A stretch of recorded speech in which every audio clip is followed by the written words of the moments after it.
നമസ്കാരം. ഒരു ദിവസം നമ്മളുടെ ജീവിതത്തിൽ എങ്ങനെ അവസാനിക്കുന്നു എന്നതാണ് നമ്മുടെ ഉറക്കത്തെയും നാളെയും നിർണ്ണയിക്കുന്നത്. അതിനാൽ ഉറങ്ങുന്നതിന് കൃത്യസമയം ചിട്ടപ്പെടുത്തുക.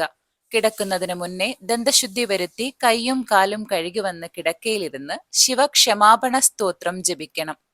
പകൽ നേരത്ത് അറിഞ്ഞും അറിയാതെയും ചെയ്തുപോയ തെറ്റുകൾ ഭഗവാനോട് ഏറ്റുപറഞ്ഞ് ക്ഷമ ചോദിക്കുന്നതായാണ് സങ്കല്പം.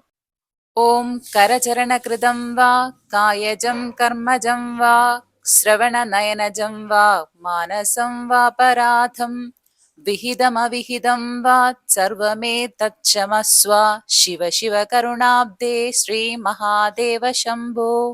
ഇതിന്റെ അർത്ഥം കൈകാലുകളാലും ബലം കർമ്മം എന്നിവയാലും കണ്ടതും കേട്ടതിനാലും മനസ്സാലും വാക്കാലും ഹിതവും അഹിതവുമായ എല്ലാ അപരാധങ്ങളും ക്ഷമിച്ചാലും ഭഗവാനെ ശ്രീ മഹാദേവ ശംഭോ.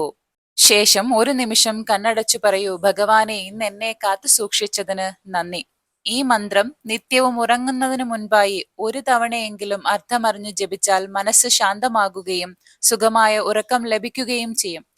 ക്രമേണ മനസ്സിന്റെ ശക്തിയും ചൈതന്യവും വർദ്ധിച്ച് പുതിയ ഊർജ്ജസ്വലമായ ആശയങ്ങളും വിചാരങ്ങളും മനസ്സിൽ ഉടലെടുക്കും. ഇത്തരത്തിലുള്ള കൂടുതൽ ആത്മീയ അറിവുകൾക്ക് ചാനൽ സബ്സ്ക്രൈബ് ചെയ്യാൻ മറക്കല്ലേ. നന്ദി.